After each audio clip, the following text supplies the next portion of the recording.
What's up guys, Artem MMA Analysis here. We're going to be talking about Muhammed Mokaev versus Charles Johnson. I know it's so early in his career, but I genuinely do believe that Muhammed Mokaev is a future champion in the flyweight division. I know he's going to be working hard to potentially be the youngest UFC champion ever, and I like the fact that being very active is part of the plan to do that. He fought 1 month ago and submitted Cody Durden within the first minute in his UFC debut. Looked really good, hurt him early and then submitted with the guillotine.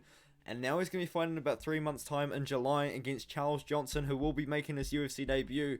But Charles Johnson is a very legitimate guy. I don't know if you guys know this, but actually Charles Johnson was meant to fight on Dana White's Contender Series, and I did talk about his Dana White's Contender Series fight because it was confirmed. Charles Johnson was actually meant to fight Shannon Ross, a prospect out of Australia.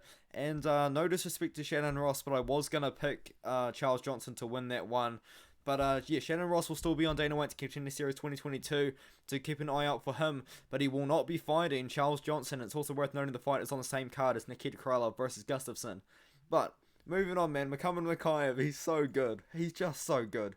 Like, the guy went 23-0 as an amateur. He's a two-time world amateur MMA champion. So he's already got the world championship experience.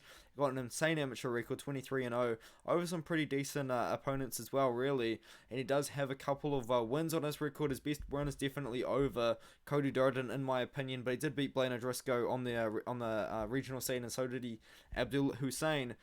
This guy's looked so good. He's looked so good across his whole UFC career, and I think that he's going to look pretty good against Charles Johnson. I'm going to be picking Muhammad Mokaev to beat Charles Johnson, but Charles Johnson is not to be slept on, man. I feel like people will be sleeping on Charles Johnson. He's almost 32 years old. He's 31 years old as a flyweight making his UFC debut, which is pretty old for making your UFC debut in general. But now making as a UFC debut as a flyweight, he's definitely going to want to get it going. You know, he's got a bit of boxing background as well. He's got no wins in boxing on his Tapology page, but he has fought high levels of competition throughout his whole career, and he does have he's got an amateur career as well. He went 4-2 there, not as impressive as the 23-0 Muhammed Mokaev had, but he's got good wins. When he was 4-0, fought a guy with 5-1, 7-4 as well. And then one of his two losses is to a current UFC top 15 fighter, and Brandon Royval, where he went the whole 3 rounds. And Brandon Royval, if you guys don't know, is a great finisher. He's a great guy to look at. He does have a win in boxing. I lied to you guys, sorry. But yeah, since he had that little boxing stint there, he's come back and he knocked out.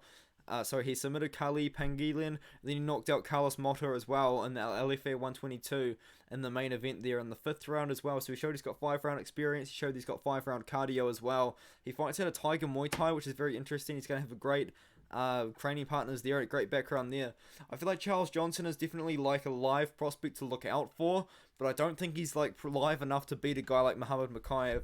I feel like once again after Muhammad Mokaev, if he wins, he's going to call out Tim Elliott, because I know he wants to fight Tim Elliott, because Tim Elliott, for me, in my opinion, will be Muhammad Mokaev's easy trip into the top 15. With a win over Charles Johnson, Muhammad Mokaev is going to call out Tim Elliott, and I think that a win will put him in the top 15 picture.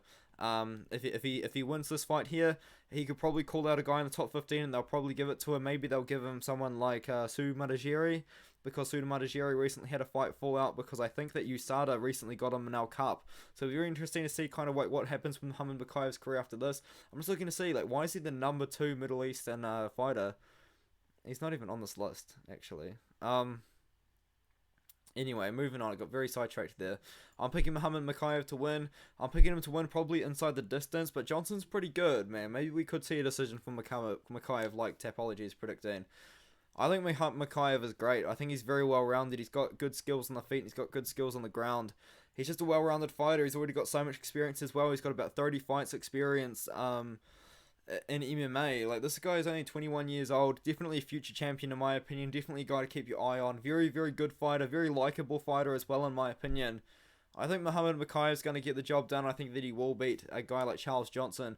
Charles Johnson's good. Charles Johnson has been fighting very good levels of competition on the regional scene, but I feel like that this is a good step up in competition, and Muhammad Mokaev, in my opinion, already is like a top 25 flyweight in the UFC, and I feel like he probably could prove it here against a guy like Charles Johnson.